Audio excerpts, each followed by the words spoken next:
আমি এই মুহূর্তে রয়েছি বিশ্বের সবথেকে দ্রুতগতির রাস্তা বাড্ডা হাইওয়ে এক্সপ্রেসওয়েতে। আপনারা দেখতে পাচ্ছেন এখানে কোনো গাড়ির সিগন্যাল দিতে হয় না, কোনো হর্ন বাজাতে হয় না। যে যার মতো কিন্তু চলে যাচ্ছে। কারো সিগন্যাল কেউ অমান্য করতেছে না, কারো লেন কেউ চেঞ্জ করতেছে না। যে যার লেনে সঠিকভাবে গাড়ি চালাচ্ছে। এবং এই রোডের সবথেকে বিশেষত বিষয়গুলো হচ্ছে যে এখানে কোনো হর্নের শব্দ আপনি শুনতে পাবেন না। আপনি মনে হবে যে আপনি কোনো পার্কে বসে আছেন অথবা নিরিবিলি কোনো নির্জন স্থানে বসে আছেন। এবং রাস্তার দুপাশে মনোরম পরিবেশ, রাস্তার পাশে সাইকেলিং করার জায়গা রয়েছে এবং ওয়াকওয়ে রয়েছে, যা দিয়ে মানুষ স্বাচ্ছন্দ্যভাবে হাঁটা চলা করতে পারতেছে। আর সবথেকে বিষয় হচ্ছে এখানে মানুষ রাস্তা পার হওয়ার জন্য ট্রাফিক সিগন্যালের জন্য ওয়েট করে। যতক্ষণ না পর্যন্ত ট্রাফিক সিগন্যাল না আসে ততক্ষণ পর্যন্ত কেউ রাস্তা পার হয় না।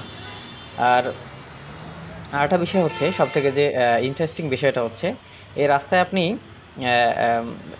যে যার লেনে চলবে, যেমন বাসের লেনে বাস চলবে, ট্রাকের লেনে ট্রাক চলবে, পিক আপের লেনে পিক আপ, সিএনজি লেনে সিএনজি, এবং প্রাইভেটের আলাদা লেন, সাইকেলিংয়ের জন্য আলাদা লেন থাকবে।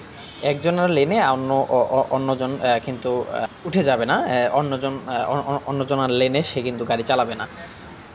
আর বাংলাদেশে না, ওয়ার্ল্ডের ভিতরে এরকমের রাস্তা বিরল, যে দ্রুতগতির রাস্তা 200 কিলোমিটার পার আওয়ারে কিন্তু এখানে গাড়িগুলো ছুটে থাকে। আর এখানে আপনারা দেখতে পাচ্ছেন যে এখানে কিন্তু মানুষ রাস্তা পার হওয়ার জন্য ট্রাফিক সিগন্যালের জন্য ওয়েট করে। ট্রাফিক সিগন্যাল দেওয়ার পরেই কিন্তু রাস্তা পার হয়। আর এখানে কিছু মানুষ দেখছেন, আপনারা দেখতে পাবেন যে তারা কিন্তু সিগন্যাল না পাওয়ার কারণে কিন্তু রাস্তাটা কিন্তু পার হয়নি, কারণ এখানে ট্রাফিক সিগন্যাল কিন্তু তাদের জন্য দেওয়া হয়নি। কারণ এখানে ট্রাফিক সিগন্যাল 1-2 জনের জন্য দেওয়া হয় না। যখন একই সাথে 8 থেকে 10 জন অথবা 15 জন একই জায়গায় দাঁড়ানো হয়, তারপর ট্রাফিক সিগন্যালও দেওয়া হয়। আর এখানে রাস্তার এলোমেলোভাবে কিন্তু কেউ কোনো গাড়ি চালাবে না। আপনারা দেখতেই পাচ্ছেন সারিবদ্ধভাবে যে যার লেনে গাড়ি চালাচ্ছে। এবং এখানে যে ক্রসিংগুলো থাকে, সেই ক্রসিংগুলো কিন্তু কোনো ট্রাফিক পুলিশ থাকে না। তারা ড্রাইভাররা কিন্তু ট্রাফিক সিগন্যাল যে লাল, সবুজ, হলুদ যে বাতিগুলো, সে বাতির যে সিগন্যাল, সেই সিগন্যাল মান্য করেই কিন্তু তারা গাড়ি চালায়। আর এখানে কোথাও আপনি ট্রাফিক পুলিশ দেখতে পাবেন না, এবং কোনো ধরনের ঝামেলা কিন্তু এই রোডে হয় না। এবং দেখতে পাচ্ছেন যে গাড়িগুলো কি দ্রুত গতিতে কিন্তু এগিয়ে যাচ্ছে। কোনো ধরনের হর্ন কিন্তু ইউজ করতে হচ্ছে না। এবং আপনারা দেখতে পাচ্ছেন গাড়িগুলোর গতি কিন্তু সর্বনিম্ন কিন্তু এখানে 200 কিলোমিটার পার আওয়ার গতি রাখতে হয়, না হয় কিন্তু পিছন থেকে যে যানটি আসবে সে কিন্তু আপনার পিছন থেকে আঘাত করতে পারে।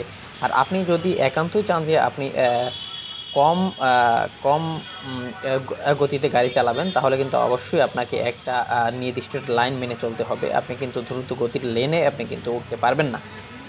আর সবথেকে গুরুত্বপূর্ণ যে বিষয় সেটা বলা হয়নি, এখানের যে রাস্তাগুলোর পাশে কিন্তু আপনি কোনো ধরনের ফুটপাতে যে স্ট্রিট ভেন্ডরগুলো বসে এবং ফুটপাতে যে দোকানগুলো বসে, ভাসমান দোকানগুলো, সেগুলো কিন্তু আপনি এই রাস্তার কোথাও দেখতে পাবেন না।